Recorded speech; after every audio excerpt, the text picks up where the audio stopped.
Ambulance আমরা কম বেশি সবাই দেখেছি, কিন্তু অ্যাম্বুলেন্সের সামনে যে অ্যাম্বুলেন্স কথাটা লেখা আছে সেটা যে উল্টো করে লেখা আছে সেটা কি তুমি লক্ষ্য করেছো? ভালো করে দেখো, এরকম দেখবে অ্যাম্বুলেন্সের সামনে যেখানে বাম দিক থেকে অ্যাম্বুলেন্স কথাটা লেখা থাকতো, কিন্তু এখানে উল্টো দিক থেকে অ্যাম্বুলেন্স কথাটা লেখা রয়েছে। এর কারণ কি? এর কারণ হচ্ছে অ্যাম্বুলেন্স কি করে না, রোগীকে বহন করে নিয়ে যায়। তো রোগীকে যখন বহন করে নিয়ে যাচ্ছে তখন তার সামনের গাড়ির চালক কি করবে, তাকে আগে ছেড়ে দেবে। এই সামনের গাড়ির চালক কেন আগে ছেড়ে দেবে?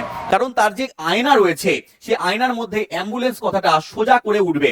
স্যার কেন উঠবে? তার কারণ আলোর একটা ধর্ম রয়েছে বাবা, যে আলোর পার্শ্বীয় পরিবর্তন হয় সমতল দর্পণের মধ্যে। তো সমতল দর্পণে আলোর পার্শ্বীয় পরিবর্তন হয়ে অ্যাম্বুলেন্স যেটা বাম দিক থেকে লেখা রয়েছে ওটা ডান দিক থেকে চলে আসবে, আর যেটা ডান দিক থেকে লেখা আছে সেটা বাম দিকে চলে আসবে। সেই কারণের জন্য উল্টো দিকের অ্যাম্বুলেন্স লেখাটা সামনের গাড়ির চালক কি করবে, সোজা করে দেখবে। আর যেই সোজা করে দেখবে সামনের গাড়ির চালক পিছনের অ্যাম্বুলেন্সটাকে তাকে আগে ছেড়ে দেবে।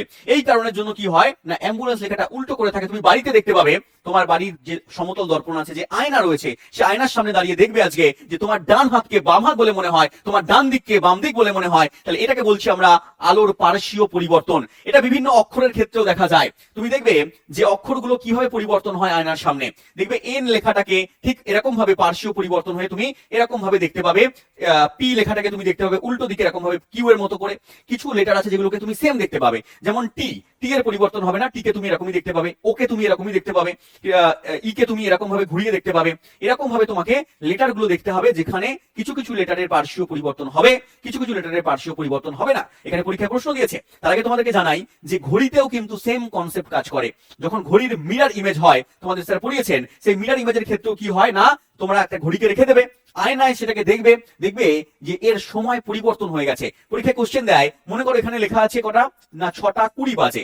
6:20 বাজে, এই 6:20 যেই বাজে, এটা বললো যে এটাকে তুমি যদি দর্পণে দেখো, সমতল দর্পণে, তাহলে তখন কটা বাজবে।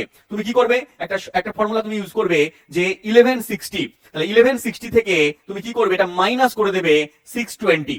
তাহলে কত আসবে এখানে, 0, 4, এখানে চলে আসলো 11 থেকে 6 বিয়োগ করলে 5। তাহলে 5:40 বাজে তুমি দেখতে পাবে। ভালো করে দেখো, এখানে 5:40 তুমি দেখতে পাচ্ছ মিরর ইমেজের মধ্যে বা দর্পণের মধ্যে। এই টাইপের প্রশ্ন কিন্তু পরীক্ষায় দিয়েছে। স্যার কোথায় দিয়েছে?